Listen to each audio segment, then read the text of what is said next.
கடந்த வீடியோவில் நாம் விவாதித்தோம். 1. ஃப்ளேர் மற்றும் கம்ப்ரஸரில் கூடுதல் சார்ஜிங் டியூபுகளை உருவாக்குவது. 2. பிரேஸ் கம்ப்ரஸர் சார்ஜிங் டியூபுகள். 3. கம்ப்ரஸர் சார்ஜிங் டியூபை கேஜ் மேனிஃபோல்ட் மற்றும் நைட்ரஜன் சிலிண்டருடன் இணைப்பது. 4. நைட்ரஜன் கேஸை சிஸ்டத்தில் செலுத்துவது. 5. சோப்பு கரைசலுடன் கசிவை சோதிப்பது. 6. கசிவு இடங்களை பிரேஸ் செய்வது. 7. ஒரு வேக்யூம் பம்ப் மூலம் சிஸ்டத்தை இணைப்பது. அதன் தொடர்ச்சியாக இந்த காணொளியில் நாம் விவாதிக்க இருக்கின்றோம் எப்படி எவாக்குவேஷன் கேஸ் சார்ஜிங் மற்றும் இறுதியாக காப்பர் டியூபை எப்படி பின் செய்வது. 1. வேக்யூம் பம்பை கையாளவும் இயக்கவும். 2.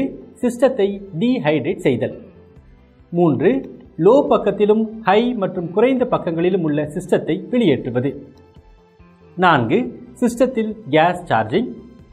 5. சிஸ்டத்தை பின் செய்தல். டாஸ்க் 1. வேக்யூம் பம்பை கையாளவும் இயக்கவும்.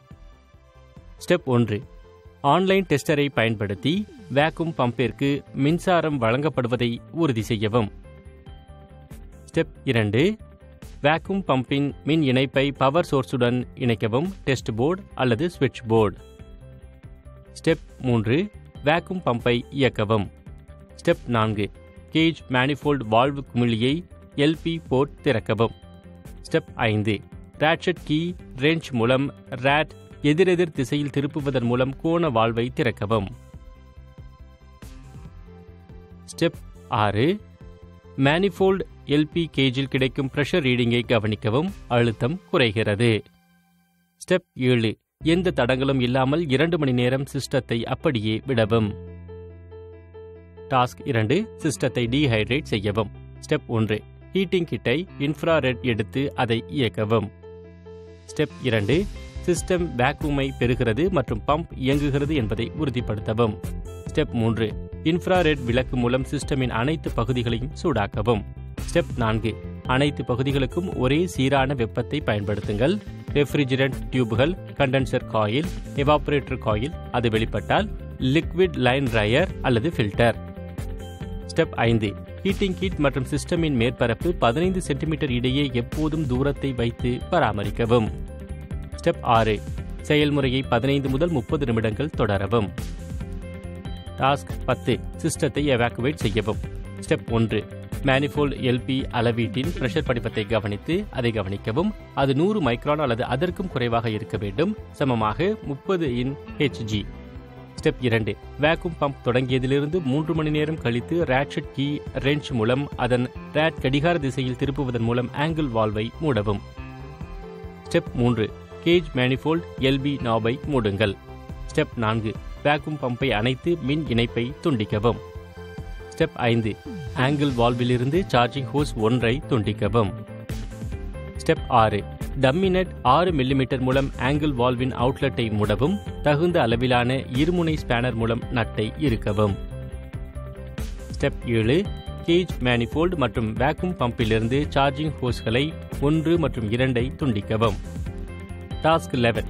சிஸ்டத்தில் கேஸ் சார்ஜிங். ஸ்டெப் 1. வழக்கமான ரெஃப்ரிஜிரேட்டரில் ஹெர்மெட்டிக் சிஸ்டமில் ரெஃப்ரிஜரண்ட்டை சார்ஜ் செய்யவும். ஸ்டெப் 2. உறைபனி இல்லாத குளிர்சாதன பெட்டியின் ஹெர்மெட்டிக் ரெஃப்ரிஜரேஷன் சிஸ்டமில் ரெஃப்ரிஜரண்ட்டை சார்ஜ் செய்யவும். ஸ்டெப் 3. சார்ஜ் செய்யப்போகும் யூனிட் அல்லது அப்ளையன்ஸ் வேக்யூமின் கீழ் பிடித்திருப்பதாக கருதப்படுகிறது. டாஸ்க் 12. சார்ஜிங் சிலிண்டருடன் சிஸ்டத்தை இணைக்கவும். ஸ்டெப் 1. சார்ஜிங் ஹோஸின் ஒரு முனையை 1 சார்ஜிங் சிலிண்டரின் வால்வுடன் இணைக்கவும் மற்றும் மற்றொரு முனையை கேஜ் மேனிஃபோல்டின் இன்டர்மீடியேட் போர்ட்டுடன் இணைக்கவும். ஸ்டெப் 2. சார்ஜிங் ஹோஸின் 2 ஒரு முனையை கம்ப்ரஸரின் ஆங்கிள் வால்வுடன் இணைக்கவும் மற்றும் மற்றொரு முனையை குறைந்த அழுத்த எல்பி போர்ட் ஆஃப் கேஜ் மேனிஃபோல்டுடன் இணைக்கவும். Step 3. Flare dummy nut 6 millimetre மூலம் கேஜ் மேனிஃபோல்டின் உயர் அழுத்த ஹெச்பி போர்ட்டை மூடி பொருத்தமான இருமுனை ஸ்பேனரை பயன்படுத்தி இறுக்கவும்.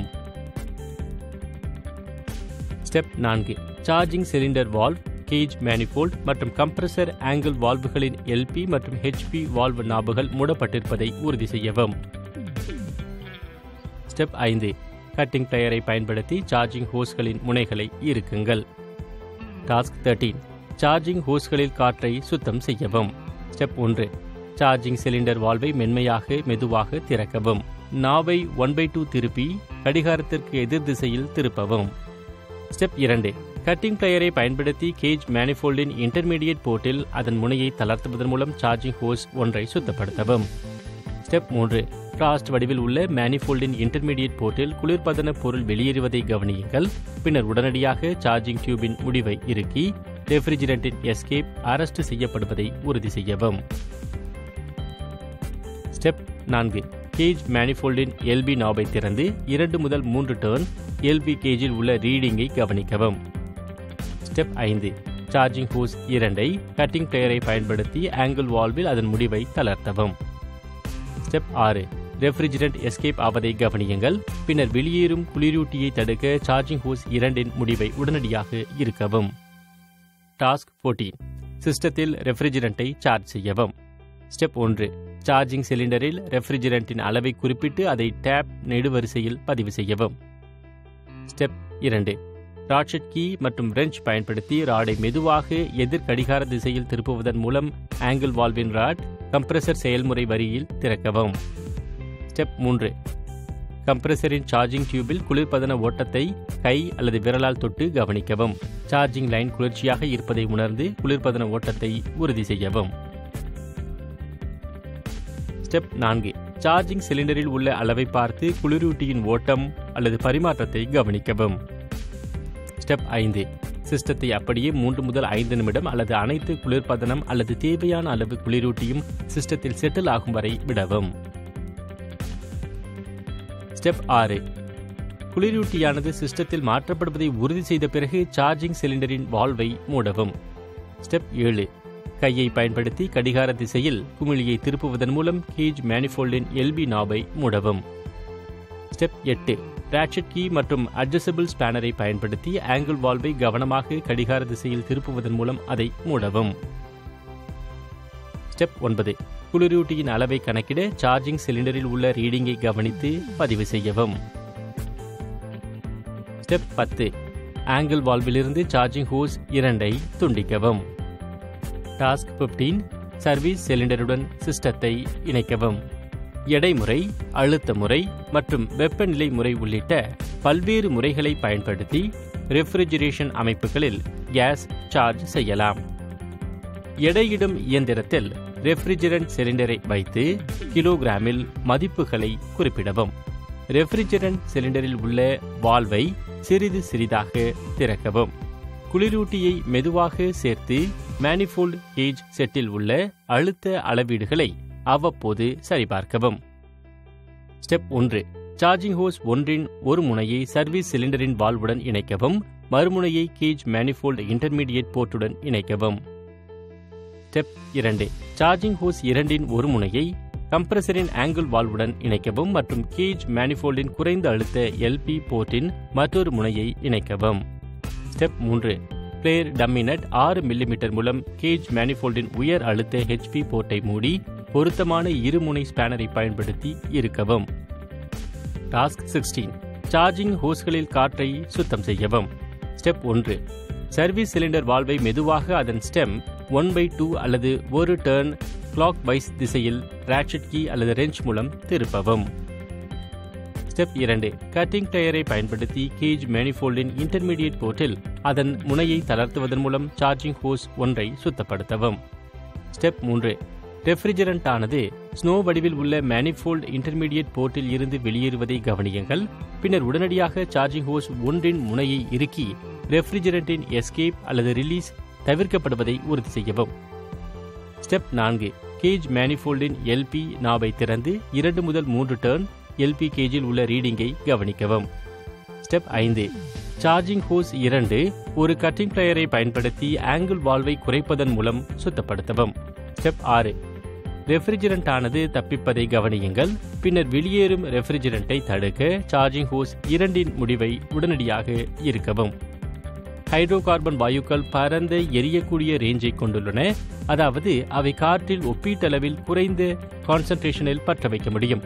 ஒரு சிறிய கசிவு அல்லது தற்செயலான ஹைட்ரோ கார்பன் வாயுவை ரெஃப்ரிஜிரேட்டர் போன்ற வரையறுக்கப்பட்ட இடத்தில் வெளியிடுவது கூட அபாயகரமான சூழ்நிலையை உருவாக்கலாம். ஹைட்ரோ கார்பன் வாயுக்களை கையாளும் போது கடுமையான பாதுகாப்பு நெறிமுறைகளை பின்பற்றுவது அவசியம். டாஸ்க் 17. சிஸ்டத்தில் ரெஃப்ரிஜரண்டை சார்ஜ் செய்யவும். ஸ்டெப் 1. ரேட்சட் கீ ரெஞ்ச் பயன்படுத்தி ஆங்கிள் வால்வ் ஸ்டெம் ஒரு கம்ப்ரஸர் ப்ராசஸ் லைன் மெதுவாக அதை கடிகார திசையில் திருப்புவதன் மூலம் திறக்கவும். ஸ்டெப் 2. கம்ப்ரஸரின் சார்ஜிங் டியூபில் குளிர்பதன ஓட்டத்தை கை அல்லது விரலால் தொட்டு கவனிக்கவும். சார்ஜிங் லைன் குளிர்ச்சியாக இருப்பதை உணர்ந்து குளிரூட்டியின் ஓட்டத்தை உறுதிப்படுத்தவும். ஸ்டெப் 3. மேனிஃபோல்ட் எல்பி அளவிலும் குளிரூட்டியின் ஓட்டத்தை கவனிக்கவும். அழுத்தம் வேக்யூம் லெவல் -30 இருந்து HGயில் இருந்து 0 PSIக்கு மேல் அதிகரித்து வருகிறது. ஸ்டெப் 4. வேக்யூமில் இருந்து 0 நிலைக்கு மேல் அதிகரிக்கும் அழுத்தத்தின் போது கம்ப்ரஸரில் ஹிஸ்ஸிங் சத்தத்தை கவனிக்கவும். வெற்றிடம் பிரேக் செய்யப்பட்டிருப்பதை இது குறிக்கிறது. ஸ்டெப் 5.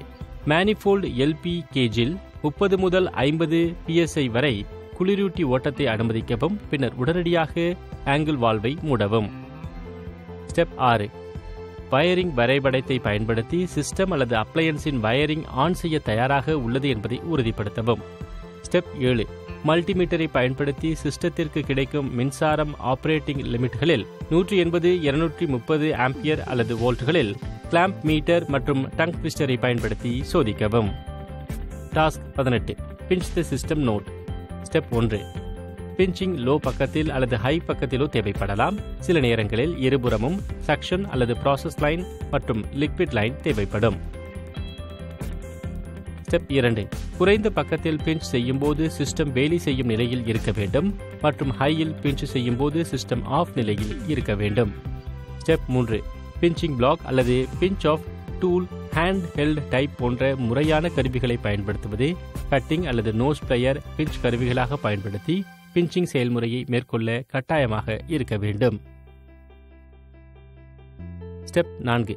தேவைப்படும் போது கண்ணாடிகள் மற்றும் கையுறைகளை அணியுங்கள். ஸ்டெப் 5. கம்ப்ரஸர் வேலை செய்கிறது என்பதை உறுதிப்படுத்தவும். ஸ்டெப் 6. பிஞ்சிங் டூலை பயன்படுத்தி கம்ப்ரஸர் ப்ராசஸ் டியூப் மற்றும் ஆங்கிள் வால்வின் பிளேர் நட்டுக்கு இடையே உள்ள கோட்டை பிஞ்ச் செய்யவும். ஸ்டெப் 7. பிஞ்சிங் கருவியை செயல்முறை வரிசையில் இறுக்கமாக பிடிக்கவும். ஸ்டெப் 8. சரி செய்யக்கூடிய ஸ்பேனர் மற்றும் பொருத்தமான அளவிலான இருமுனை ஸ்பேனரை பயன்படுத்தி பிளேர் நட்டில் இருந்து தளர்த்துவதன் மூலம் ஆங்கிள் வால்வை அகற்றவும். ஸ்டெப் 9. டியூப் கட்டரை பயன்படுத்தி பிளேர் நட்டுக்கும் பிஞ்சிங் பாயிண்ட்டுக்கும் இடையில் காப்பர் டியூபை வெட்டுங்கள். ஸ்டெப் 10. திறந்த முனையில் சோப்பு கரைசலின் மெல்லிய படலத்தை பயன்படுத்துவதன் மூலம் பிஞ்சிங் புள்ளிக்கு அப்பால் காப்பர் டியூபின் திறந்த முனையில் test leak refrigerant. Step 11. Pinching பிளாக்கை கூடுதலாக இறுக்கி அல்லது கையில் வைத்திருக்கும் பிஞ்சிங் டூலை இருமுறை கிரிம்பிங் மூலம் ஹேண்ட் ஹெல்ட் மூலம் கண்டறியப்பட்டால். சார்ஜிங் முடிந்ததும் வெப்பநிலை, மின்னோட்டம், மின் அழுத்தம் மற்றும் அழுத்தம் ஆகியவற்றை கண்காணிப்பது